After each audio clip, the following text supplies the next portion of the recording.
आज हम करेंगे रियल नंबर क्लास 10th की एक्सरसाइज 1.2। इसमें है इररेशनल नंबर्स के बारे में। तो इररेशनल नंबर्स कौन से होते हैं? Numbers can't be written in the form of p upon q where q is non-zero।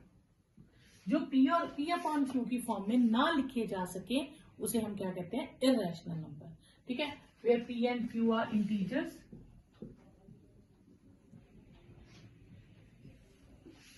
and HCF of p and q is 1।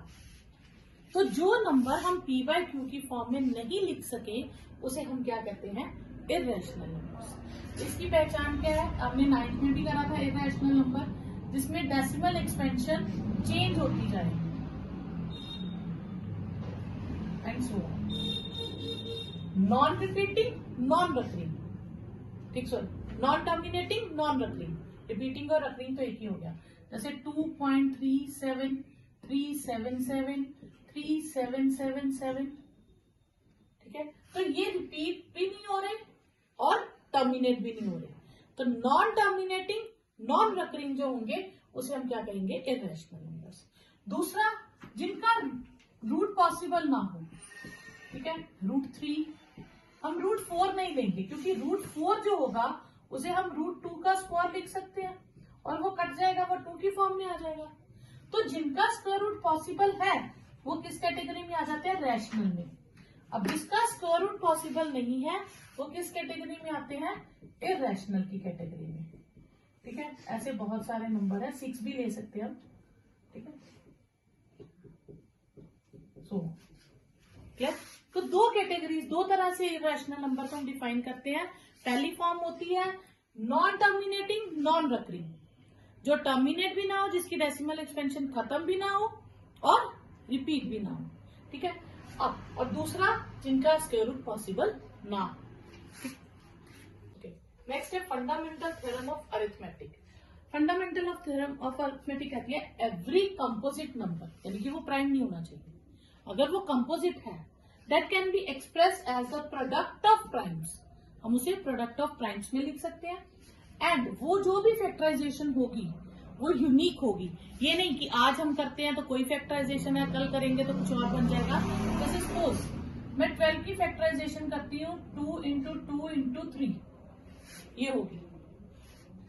आज कल परसों में 10 बच्चों को देती हूँ तो प्राइम फैक्टराइजेशन यही आएगी। हाँ, ये कोई ये कह सकता है मैम 2 into 3 into 2 आया, 3 into 2 into 2 आया, तो ऑर्डर चेंज हो सकता है, लेकिन यही नंबर आएंगे। 2 स्क्वायर आएगा और 3 पावर 1 आएगा। 2 स्क्वायर 3 पावर 1, 2 स्क्वायर 3 पावर 1। ठीक है, तो order apart from the order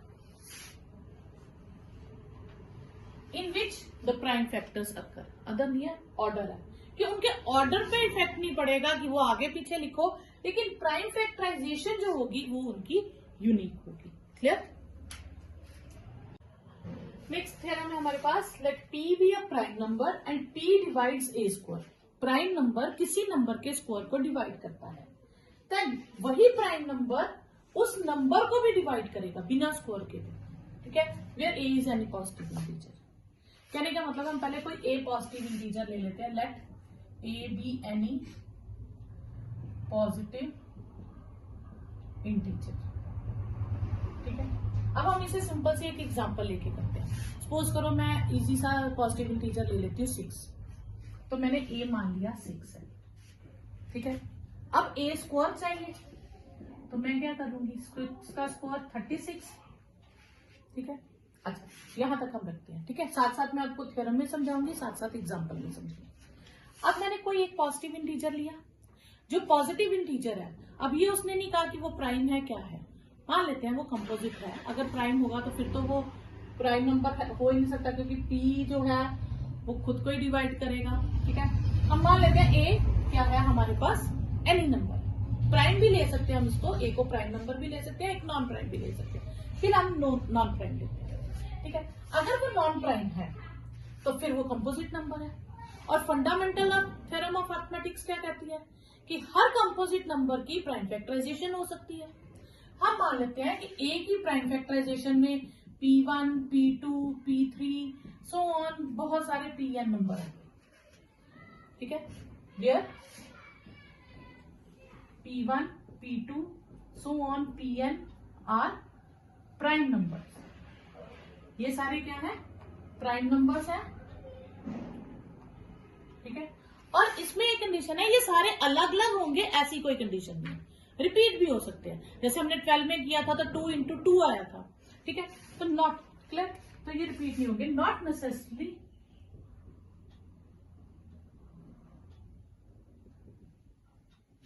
necessarily distinct. तो जरूरी नहीं इनमें से कोई भी, ठीक है, डिफरेंट हो, सारे ही डिफरेंट हो, कुछ सेम भी हो सकते हैं। अब मैं करती हूँ ए स्क्वायर। तो ए स्क्वायर करूंगी तो P1, P2, P3, Pn इनका स्क्वायर हो जाएगा। अगर इधर स्क्वायर करूंगी तो इधर भी स्क्वायर हो जाएगा। तो इसका मतलब है P1, P2, P3 so on Pn, ये सारी टर्म्स 2 बार आ जाएंगी। अच्छा, अब P एक ऐसा नंबर है, कोई नंबर जो ए स्क्वायर को डिवाइड कर रहा है। तो P डिवाइड्स ए स्क्वायर, P ए स्क्वायर को डिवाइड कर रहा है। तो P इसे किसी ना किसी को, अगर P डिवाइड कर रहा है ए स्क्वायर को, तो ए स्क्वायर के फैक्टर क्या है? P1, P2, P3, Pn, ये ए स्क्वायर के फैक्टर ही है ना। तो यानी कि जो P होगा वो इनमें से ही कोई एक होगा, वो कुछ भी हो सकता है। जैसे मैंने अभी 36 ही लेती हूँ, तो इसके फैक्टर आए 2 into 2 into 3 into 3, ये आ गए। अब मैंने कहा था कि P जो है कोई नंबर है जो ए स्क्वायर को डिवाइड करता है। तो 36 के फैक्टर्स क्या बनेंगे? 36 के यही फैक्टर बने। तो इनके नंबर्स क्या है? 2 और 3 जो प्राइम नंबर्स डिवाइड करते हैं। तो यानी कि जो प्राइम नंबर ए स्क्वायर को डिवाइड करता है वो इन्हीं में से कोई और होगा, कोई इससे एक्स्ट्रा तो प्राइम नंबर आ ही नहीं सकता। तो यानी कि P क्या होगा? इन्हीं में से कोई होगा। P is one of the prime numbers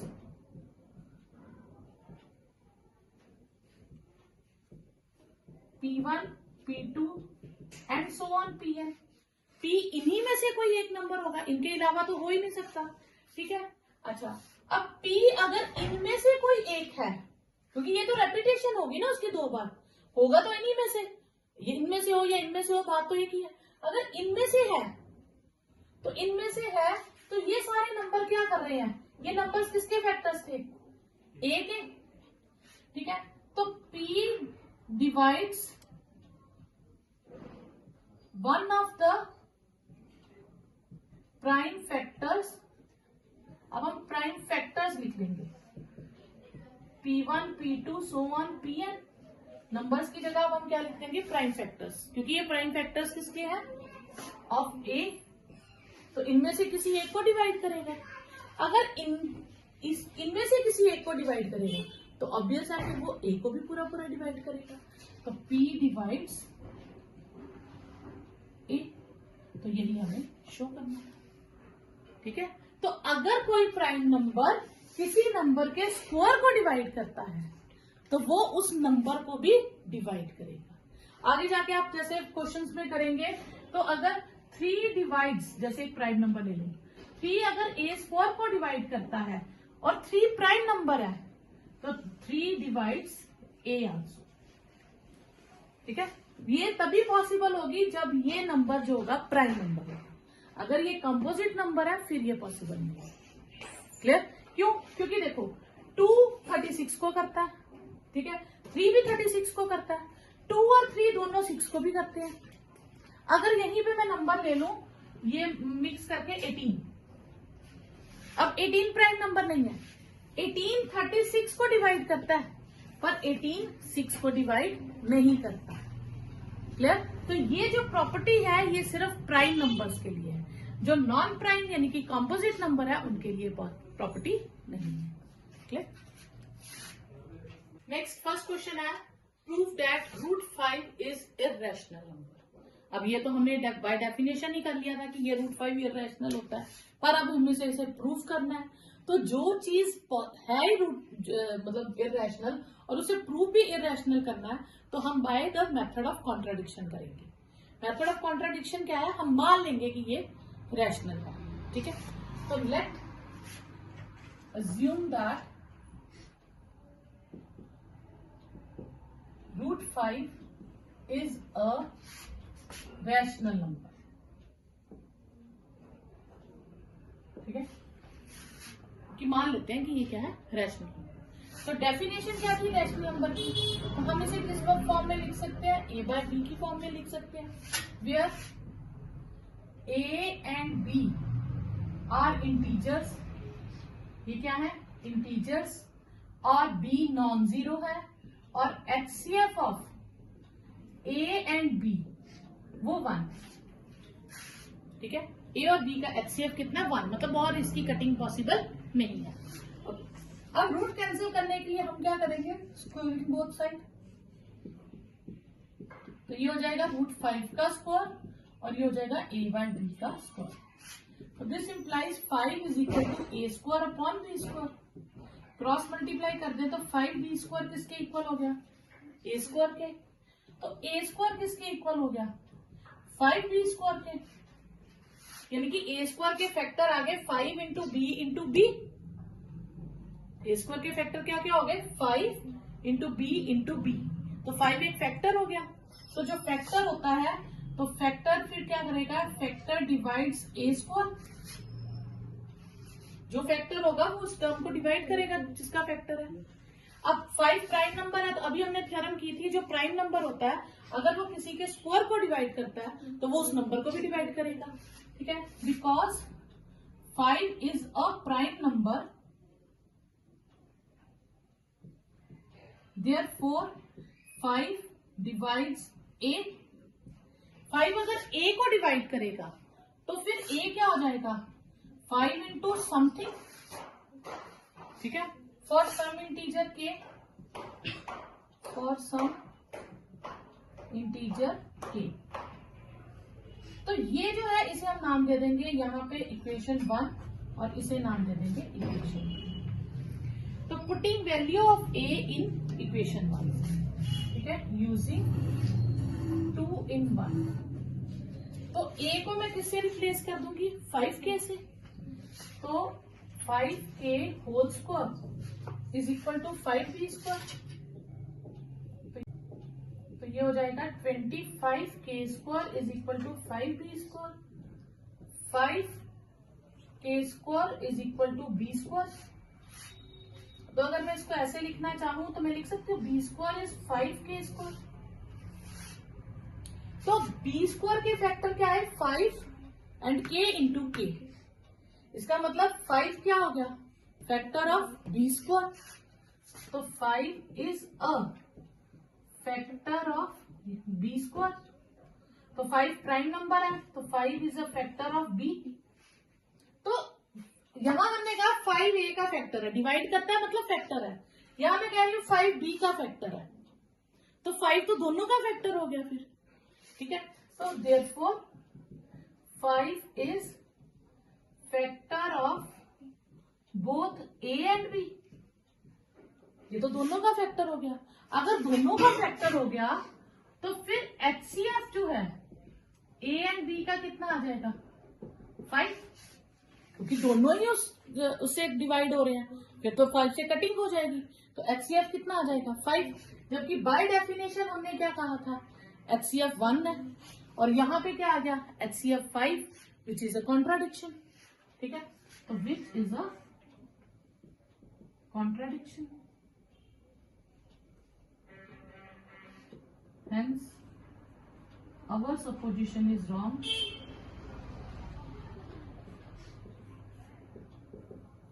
और हमने क्या assume किया था? हमने assume किया था √5 is a rational number। तो फिर क्या हो जाएगा? √5 is an irrational number। ये आपके पास रिजल्ट आ जाएगा। दोबारा से समझिए, हमें प्रूव करना था √5 इरेशनल है, हमने क्या किया, हमने मान लिया रैशनल है तो वो a by b की फॉर्म में लिखा जाएगा, where a and b are integers, b is non-zero और HCF of a and b is 1। अगर ये a by b की फॉर्म में लिखा जाता है तो स्क्वायरिंग करके हम रूट कट करेंगे, जिससे हम क्रॉस मल्टीप्लाई करके a स्क्वायर की वैल्यू निकाल लेंगे। तो ये जो नंबर 5 है दैट डिवाइड्स a स्क्वायर, तो नंबर 5 डिवाइड्स a आल्सो। अगर a को डिवाइड करता है तो 5 इंटू समथिंग हो जाएगा a, बाकी सब फैक्टर्स के नाम हम क्या रख देंगे k। क्लियर? फिर यही a की वैल्यू हम इसमें डाल देंगे, तो ये 25 हो जाएगा, फिर ये 5 कट जाएगा इधर आके, तो b स्क्वायर किसके इक्वल आ जाएगा, 5 के स्क्वायर से। सेम वैसे ही 5 b स्क्वायर को अगर डिवाइड करता है तो 5 b को भी करेगा, तो 5 दोनों को डिवाइड कर रहा है या फैक्टर है, एक ही चीज है। अब यहाँ पे लिख सकते हो डिवाइड्स b, ठीक है, तो 5 दोनों का फैक्टर हो गया तो HCF हो गया, तो विच is a contradiction. Prove that 3 plus 2 root 5 is irrational number। तो फिर उसी तरह let's suppose that 3 plus 2 root 5 is a rational number। अगर ये रैशनल नंबर है तो ये किस फॉर्म में होगा, a by b की फॉर्म में होगा, where a and b are integers, b is not equal to 0 and HCF of a and b is 1। ठीक है, ओके। अब हम इसमें क्या करेंगे, हमारा काम क्या होता है, हमने रूट 5 की वैल्यू निकालनी है। जैसे इक्वेशन में से हम इसे x मान ले तो हमने x की वैल्यू निकालनी है, ठीक है। तो इसकी वैल्यू निकालने के लिए पहले हम 3 को उधर शिफ्ट करेंगे, 2 रूट 5 किसके इक्वल हो जाएगा, a by b माइनस 3 के, ठीक है। एलसीएम ले लेंगे, 2 रूट 5 किसके इक्वल हो जाएगा, a माइनस 3b, और रूट 5 किसके इक्वल हो जाएगा, a minus 3b upon 2b, ठीक है। अब ये जो पोर्शन है ये क्या है, ये रैशनल नंबर की सारी कंडीशन को सेटिस्फाई कर रहा है। क्लियर? ये जो राइट वाला पोर्शन है a minus 3b upon 2b, तो ये क्या है हमारे पास, 3b upon 2b is a rational number, क्योंकि दो इंटीजर्स को a माइनस 3b करेंगे तो एक इंटीजर ही आएगा, अपॉन 2b तो ये भी इंटीजर है, और b इज नॉन जीरो, तो पूरा नंबर क्या हो गया, रैशनल नंबर। अगर ये रैशनल नंबर है तो फिर उसके सामने वाला नंबर भी क्या हो जाएगा, rational number. Therefore root 5 is a rational number. तो रूट 5 क्या होता है, रैशनल होता है, rational, which is a contradiction. ये कॉन्ट्राडिक्शन आ गई, hence our supposition is wrong, ठीक है, hence our supposition is wrong.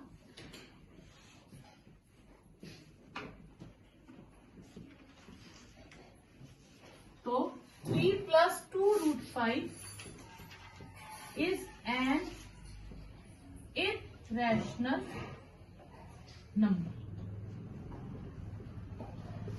ये आपके पास आंसर आ जाएगा। तो ये क्वेश्चन पिछले क्वेश्चन से इजी है, क्योंकि हमें क्या करना है, हमने इसे रैशनल नंबर मान लेना है, और ये जो रूट वाला पोर्शन होगा ना, हमें इसकी वैल्यू निकालनी है। तो जो भी एक्स्ट्रा नंबर है उनको राइट साइड पे शिफ्ट करते जाओ, फिर जो राइट साइड पे नंबर बने तो ये रैशनल है तो ये भी रैशनल हो जाएगा, विच इज अ कॉन्ट्राडिक्शन, ठीक है।